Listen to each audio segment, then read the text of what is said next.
ब्रह्ममुरारिसुरार्चितलिङ्गं निर्मलभासितशोभितलिङ्गम्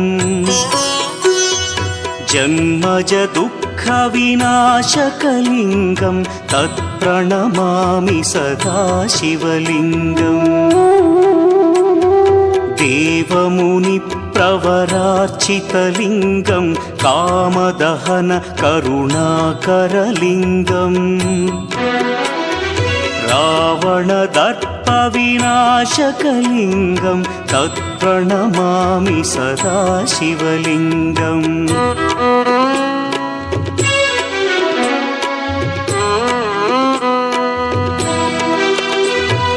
सर्वसुगन्धसुलेपितलिङ्गं बुद्धिविवर्धनकारणलिङ्गं सिद्धसुरासुरवन्द्यलिङ्गम्